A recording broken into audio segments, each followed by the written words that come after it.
आज ताज़ा खबर आई है, गंडापुर अपना भाई है। और मैंने ये बताया था कि गंडापुर जो है उन्होंने रावलपिंडी के जलसे पे तहफ़्फ़ुज़ात का इजहार किया है और आप देख लें कि वो तहफ़्फ़ुज़ात जो हैं वो सच साबित हुए। और आज बानी पीटीआई ने ऐलान कर दिया है कि हफ्ते के रोज़ जो जलसा होना था रावलपिंडी में, अब जलसा नहीं होगा। अली अमीन गंडापुर वज़ीर आला खैबर पख्तूनख्वा, और वो कभी नहीं चाहेंगे कि जब तक ये हुकूमत रहेगी आपको जलसा बकर मंडी में ही करना है। सुप्रीम कोर्ट से 2 इस्तीफ़े आज कल हफ्ता लगे, एक हफ्ता लगे, पहुंच रहे हैं, मुझे दूर से नज़र आ रहे हैं। जो अब तक ज़राए ने जो खबर दी है, जो खाते मंदरजात हैं वो बड़े खौफनाक हैं। जस्टिस याह्या अफरीदी ने जजेस कमेटी में शामिल होने से माजरत की थी। जस्टिस याह्या अफरीदी की माजरत पर जस्टिस अमीनुद्दीन खान को कमेटी में शामिल किया गया। सीनियर जजेस से जस्टिस मुनीब अख्तर का रवैया भी दुरुस्त नहीं था। जिस तरह से नज़र आता है कि बानी पीटीआई मंसूर अली शाह की हिमायत में हैं और जजेस के दरमियान ये जो चपकलिश है ये रोज़ बरोज़ हमें बढ़ती हुई नज़र आती है। उससे भी ख़तरनाक रवैया ये है कि अब खतूत लिखे जा रहे हैं। तो मेरा ख़्याल है कि ये जो जजेस अब उछल रहे हैं या उछलेंगे या उछलना चाहते हैं, वो चाहे साबिक हैं या मौजूदा हैं। लो जी, कल तो खबर देती सी कि आज ताज़ा खबर आई है, गंडापुर अपना भाई है। और मैंने ये बताया था कि गंडापुर जो है उन्होंने रावलपिंडी के जलसे पे तहफ़्फ़ुज़ात का इजहार किया है और आप देख लें कि वो तहफ़्फ़ुज़ात जो हैं वो सच साबित हुए।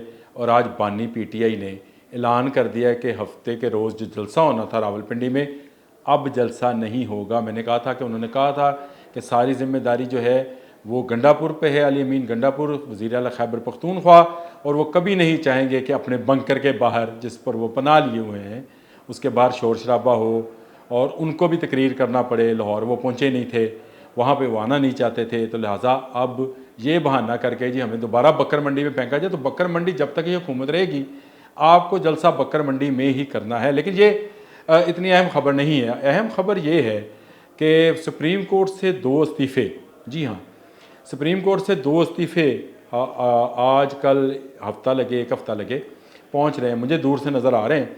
आपको पता नहीं नज़र आते हैं या नहीं आते हैं, लेकिन जिस तरह से जो मेरे ज़राए हैं उनको ये इस्तीफ़े नज़र आए हैं।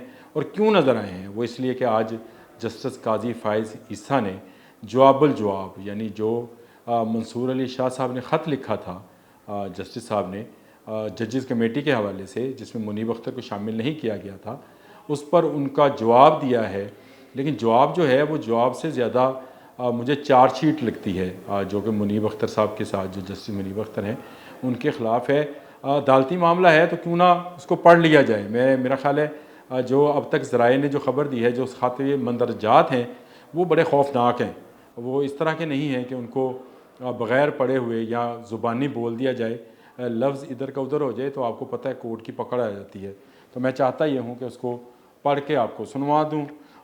जस्टिस याह्या अफरीदी ने ये जो काजी फ़ाइज़ ईसा साहब लिख रहे हैं, उस ख़त के ये तर्जमा है, मफ़हूम है, मंदरजात हैं, जो आप भी सुन लें। जस्टिस याह्या अफरीदी ने जजेस कमेटी में शामिल होने से माजरत की थी।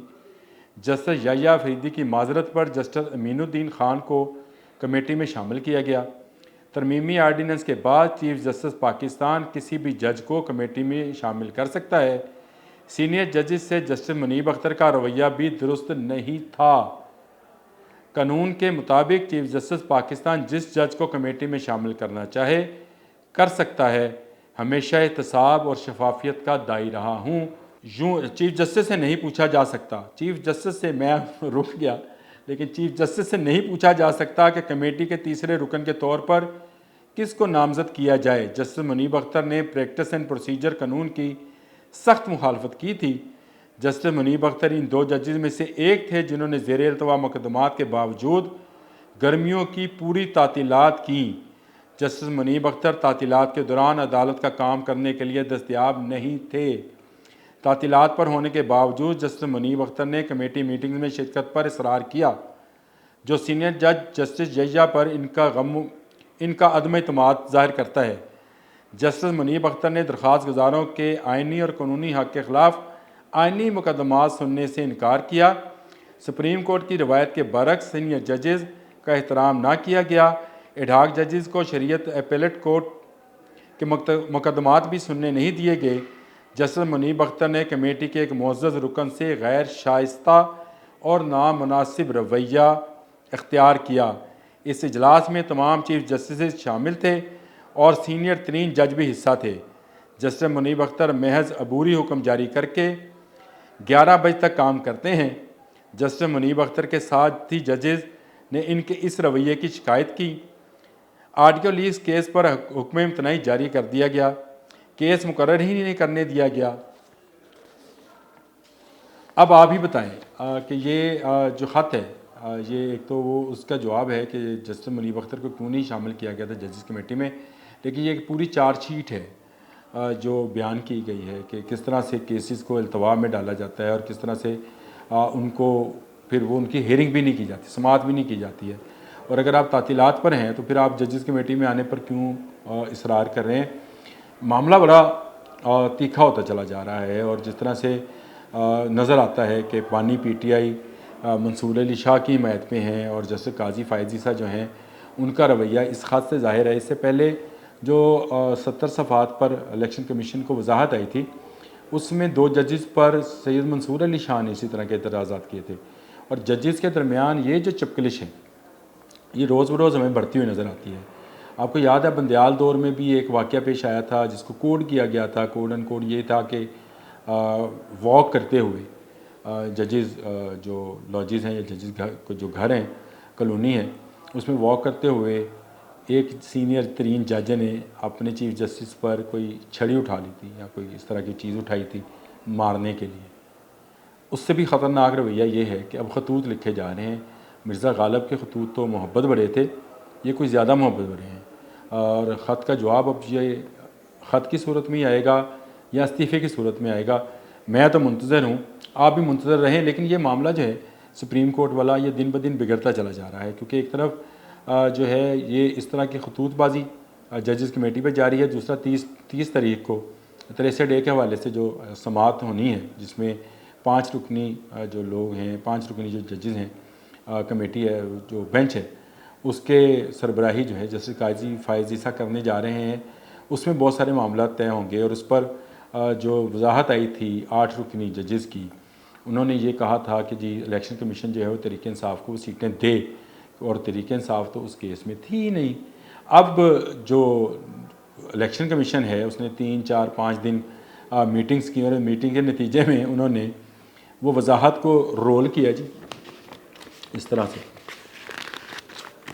किया कि पता नहीं रोल की इस तरह से किया होगा मेरा ख्याल है, इस तरह से रोल किया है उसको और उस रोल को वापस कर दिया। उन्होंने कहा कि जी ये वजाहत करें कि जब पार्लियामेंट एक कानून बना चुकी है और आपकी वजाहत से पहले बना चुकी है तो आप किस तरह से ये कह सकते हैं कि इलेक्शन कमीशन सीटें तहरीक इंसाफ को दें। हमें बताया जाए, हमें आइन को मानना है जो कि जिसमें तरमीम की जा चुकी है या सुप्रीम कोर्ट के फ़ैसले को मानना है। अब आ जाए मैं आपको ज़रा पीछे लेके चलता हूँ। 23 अक्टूबर 2023 में एक इसी प्रोसीजर कोर्ट प्रोसीजर के ऊपर जो हेयरिंग थी उसमें 15 जजेस ने यानी फुल कोर्ट ने वो हेयरिंग की थी प्रोसीजर बिल के ऊपर। तो उसमें 10 जजेस ने ये फ़ैसला दिया था कि पार्लियामेंट कानून साजी करने की मजाज है, इस पर उसको रोका नहीं जा सकता। 15 में से 10 जजेस ने जो है फ़ैसला किया था। ये 8 जजेस हैं, वो 15 में से 10 जजेस थे। 8-10 का जो है वो मुकाबला जारी है। मुकाबला बड़ा सख्त है लेकिन इसमें एक चीज़ मद्देनज़र रखें कि सुप्रीम कोर्ट में ये जो खींचातानी है, ये जो ग्रुपबाजी है, या जो भी इसको कह लें, सॉरी अगर अदालती मैं कोई गुस्ताखी कर दूं, लेकिन जस्टिस इफ्तिखार जो हैं उनके बाद क्योंकि एक बना था कि सीनियर तरीन मेंबर जो है वो चीफ जस्टिस बन जाया करेगा, उन्होंने ये कानून बनवा दिया या उन्होंने ये प्रोसीजर बना दिया। इस प्रोसीजर पर साकिब नसार साहब ने जो है वो उन्होंने बड़े अजीब अंदाज से किया और उन्होंने इस प्रोसीजर को ख़त्म करके मर्ज़ी के जजेस लगाने, चीफ जस्टिस ने मर्ज़ी के जजेस जो हैं उनको अपग्रेड करना शुरू किया और असल में वो एक फील्डिंग लगा रहे थे। वो आए, फिर बंदयाल आए, खोसा आए, बंदयाल आए और अब जैसे काजी फ़ायज़ ईसा हैं, लेकिन बंदयाल तक ये मामला चलता रहा कि अपनी मर्ज़ी के और जजेस जो हैं उनको हाई कोर्ट से उठाकर ऊपर लाया जाता रहा। ये असल में फील्डिंग लगाई जा रही थी कि एक के बाद एक साकिब नसार जहनीत के जजेस जो हैं उनको सुप्रीम कोर्ट का चीफ जस्टिस बनाया जाए। ये मैं नहीं कह रहा, ये बहुत सीनियर तजियाकार हैं, उन्होंने ये इस बात को बड़े अंदाज से लिखा भी है और उन्होंने ये बताया कि इस्टेब्लिशमेंट का मुकाबला करने के लिए ये जो जजेस की फील्डिंग थी वो शायद इस बात को भूल गए कि जो फील्डिंग है वो बदली जानी चाहिए, क्योंकि जो इस्टेब्लिशमेंट है उसकी फील्डिंग बदली गई और वहाँ क्योंकि अब फैज़ नहीं है, जो फैज़ जारी था सुप्रीम कोर्ट के इन फील्डिंग वाले जजेस को लिए, वो अब फैज़ मैसर नहीं है। तो उसमें अब उनको एहसास होना चाहिए कि अब वो काम नहीं चलेगा। जिस तरह से मैंने कल भी आपको बताया था कि उठ के कहा जाता था कि चीफ जस्टिस बेंच से अलहदा हो जाएं। हामिद खान ने कहा था तो उनको जिस तरह से बताया चीफ जस्टिस ने कि भाई आप मैं नहीं हटता, आप जाकर अपनी नशिस्त पे बैठें। तो मेरा ख़्याल है कि ये जो जजेस अब उछल रहे हैं या उछलेंगे या उछलना चाहते हैं, वो चाहे साबिक हैं या मौजूदा हैं, उनको ये एहसास होना चाहिए कि जो अब फैज़ वाली सहूलत थी वो उनको मैसर नहीं है। और अब वो दिन गए जब खलील खान फाख्ता उड़ाया करते थे, आपका अपना राज था। अब शायद जजेस राज पर एक ज़द आई है और जैसे काजी फ़ैज़ ईसा को अगर एक्सटेंशन मिलती है या तरमीम हो जाती है तो 2 इस्तीफ़े या 3 इस्तीफ़े जो हैं वो तो आने ही आने हैं। और ये अगर इस्तीफ़े आते हैं तो इसका मतलब है कि बानी तहरीक इंसाफ जिन पर आज फ़र्द जुर्म आयद होनी थी नहीं हो सकी, 2 अक्टूबर की तारीख दे दी गई, उनके लिए मज़ीद सख्त वक्त आएगा। आप याद करें मेरा वो व्लॉग जिसमें मैंने कहा था कि लो आगे बदल भांडे टींडे सांभ लो। देखें बादल जो हैं वो इस वक्त गरज रहे हैं, बरस रहे हैं, गो दोनों जानब से खतूतबाजी जारी है, लेकिन इसका नतीजा जो है नज़र आता है कि वो काजी फ़ैज़ ईसा के हक़ में जाएगा। आज के लिए इतना ही। अल्लाह हाफ़िज़।